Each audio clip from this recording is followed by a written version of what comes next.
Okay, back to Starshine Islands, the battle for the sun.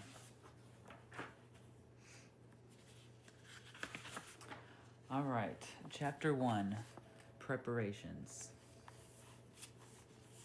It had been 7 months since the Independence Day disaster. Alexis's kingdom was almost fully restored from the damage, and funerals had been held for Jerry, David, Christine, and all the other people who lost their lives. It had also been more than 7 months after the engagement of Austin and Alexis, and they were about to bring their long engagement into many years of happiness by a wedding ceremony. The whole 6 islands were awaiting the big day that was approaching. They were preparing for the uniting of the greatest warrior alive and their beloved princess. The entire castle was in a hustle to make everything perfect for the ceremony. Maids, designers, and tailors ran around with sewing machines, rolls of cloths and textiles, and other things to place upon the gowns they were preparing for the ceremonies. Butlers ran around the castle fulfilling people's needs. They would walk around the corner with an aspirin or glass of water or both, and come back around the corner seconds later with a tray of tea kettles and teacups for a person working on the seating arrangement of the wedding reception. Guards stood at the doors and staircases as they did every other day and watched all the commotion going on around them.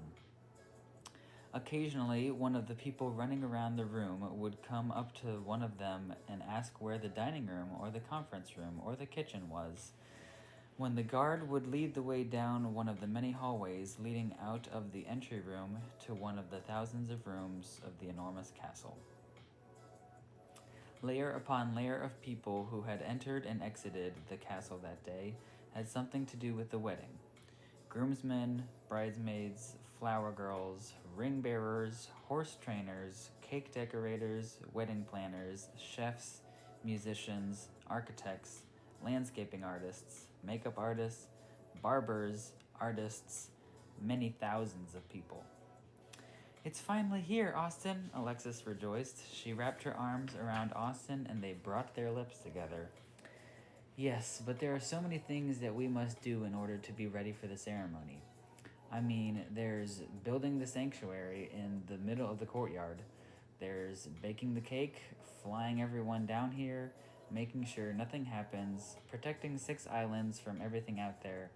I mean, there's a never-ending list. I wish it could just be over with, but I would go through anything to be with you for the rest of my life. Anything. I love you." He kissed her again. "Well, that's what you're going to have to do to get to me. Go through a lot of crap. I'm not just a normal person who will have a normal wedding with just close relatives. Everyone will be there. The rich people, the snobby people, mayors, kings, queens. I don't know why it couldn't just be a small get-together, but that is never going to happen, because, like it or not, I'm a princess. And that's what you'll have to go and that's what you have to do to get to me. I love you too." She stood up and stretched her arms toward the sky. "Now, from this day on, you may not see me until the wedding ceremony, only at the wedding rehearsal. I can't wait to marry you. Now I have to go freshen up for the rehearsal. I love you."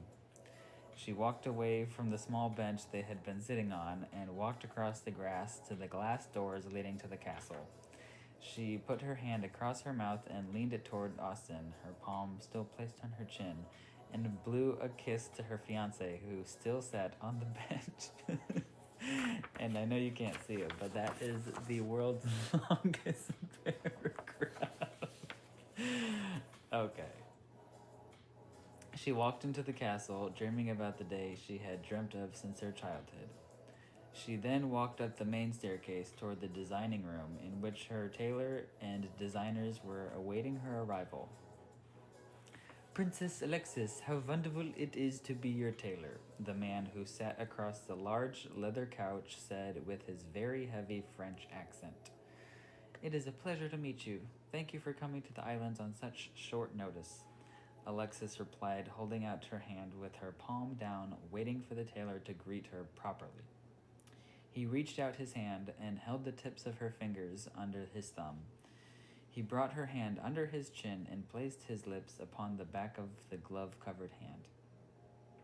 May I ask what your name is? Alexis asked the tailor after bringing down her arm to the side of her waist. Jaude Claude. I know, isn't it wonderful that me name rhymes? Me parents thought of it being very attractive.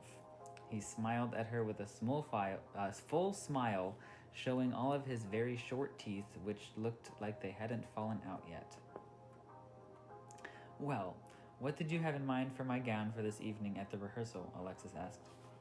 Well, I had an idea of a beautiful purple. Oh no, I do not wear purple, Alexis interrupted. I told you, Jaude. I told you she didn't like the purple, Jaude's assistant cried as he popped a grape into his mouth. Excuse me, I'm sorry, I didn't see you there, Alexis said to Jaude's assistant. Oh my god. Okay. I do have a way of staying out of people's eyesight. My name is Dernakovich Nuzhel Javindu Huzero. I know it is hard to pronounce, so just call me Dern. Dern? Alexis asked. Yes, what is it that you want? You want me to call you Dern? That does seem a little weird, doesn't it? You are calling me name weird? Dern asked offensively. No, it just sounds... whatever. Pleasure to meet you, Dern.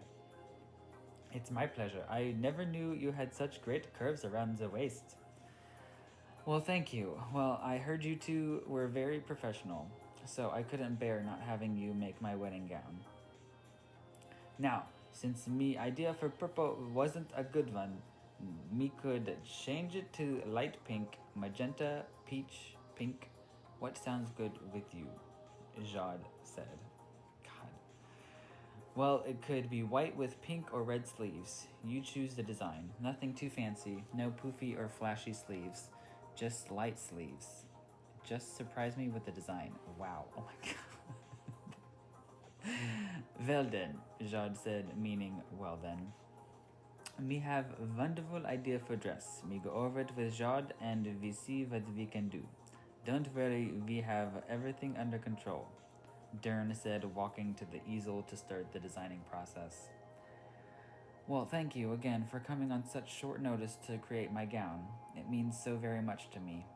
These islands have been through a great deal of trouble these past few years. Oh, me knows, that's awful. The things these islands have been through are horrible, Jaude said sympathetically. Oh my god. Thank you. It means a lot. Contact me if anything goes wrong. I have to go talk with the chef about the meal for tonight. Alexis turned around and walked through the doors and into the hallway. She walked to the staircase and walked slowly down the stairs, still trying to tell herself that all of this was real. Miss Princess! A man came up to the staircase in front of her. He was holding 2 cloths over his arms. Yes, Alexis replied softly. Which one for the tablecloths, red or white? He held the cloths up. I would prefer... She pondered over the question and finally made her decision. I think we should use both, making a pattern. You know what I mean? Because you know what red and white make... Well, hold on. Because you know what red and white makes, right? The color of shrimp? No, pink. Pink is my favorite color. Oh, you're right. I'm sorry. I've been a little dull today. Just really busy. Oh, it's all right. Everyone's been so worked up on this wedding, I think everyone should just take a long break. Oh, but there is no time to rest. This is the wedding of our princess, soon to be queen. We cannot rest. Carry on with the fabulous work, and thank you for your contribution of so many hours of your time. I'll see you at the wedding. She continued down the stairs and got caught again by the thoughts of the wedding, on how great it would be. She reached the end of the staircase and was caught by another person helping out with the wedding, asking her opinion of something. Crystal glasses or diamond? Please choose whichever one you like. But this is not my wedding. Fine. Crystal. Thank you, princess. Then, red napkins or white? Red at the tables with the white top... Red at the tables with the white tablecloth and white at the tables with the red tablecloth. Thank you, princess. Then, silk curtains or cloth curtains? Silk. Thank you, Princess. Then, roses or tulips? Roses. Pink. Will do. Thank you, Princess.